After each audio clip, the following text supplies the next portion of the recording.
তাতে 1 মাসের মধ্যে সুস্থ হয়ে যাবে, কিন্তু ভালো আমাদের নজরে একটি ভিডিও আসে, যে ভিডিওটা আমরা আমাদের উলিপুর প্রতিনিধিকে পাঠাই।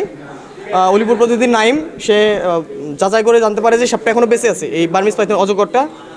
তারপরে সে আসলে রওনা দেয়। এটি হচ্ছে উলিপুরের বেগমগঞ্জ ইউনিয়নের একটি চর থেকে পাওয়া যায়। সেইখানে স্থানীয় মানুষেরা জালে পায়, চায়না দুয়ারি জালের ভিতরে মাছ খেতে হয়তো বা ঢুকছিল সাপটা। সেখান থেকে সাপটাকে ধরার পরে তারা নিয়ে যাওয়ার পরে আসলে উল্লাস করে করে মারতে থাকে।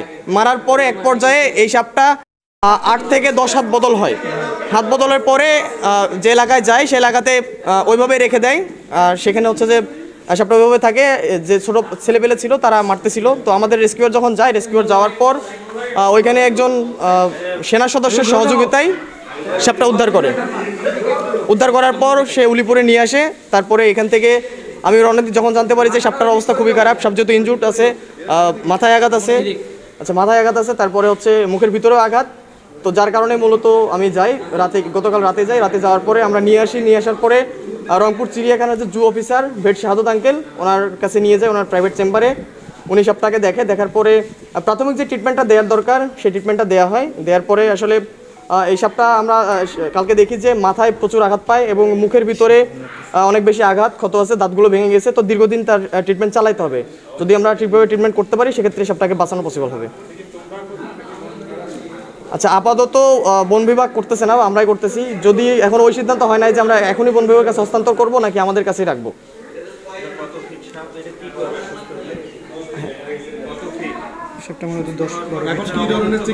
আচ্ছা, এখন সে যেহেতু মাথায় আঘাত পাইছে, তার ব্রেনের একটা হেমোরেজ হইতে পারে, যার কারণে সেই ট্রিটমেন্টটাও পাচ্ছে। এবং মুখের ভিতরে যে ক্ষতগুলো যেন দ্রুত শোকায় আর এখান থেকে যেন ব্যাকটেরিয়া কোনো ঝামেলা না করতে পারে, সেজন্য সেই মেডিসিনটা দেওয়া হচ্ছে, এবার ট্রিটমেন্টটা চলতেছে। আর এই সাপটা আমরা কালকে ওজন দিয়েছি 13 কেজি, প্রায় 12 ফিটের মতো। এই সাপটা যদি সুস্থ হওয়ার পরে আমরা মিঠাপুকুর ইকো পার্ক, সেখানে কিন্তু আরও বেশ কিছু অজগর রিলিজ করা আছে, আমরা সেখানে রিলিজ করে দিব।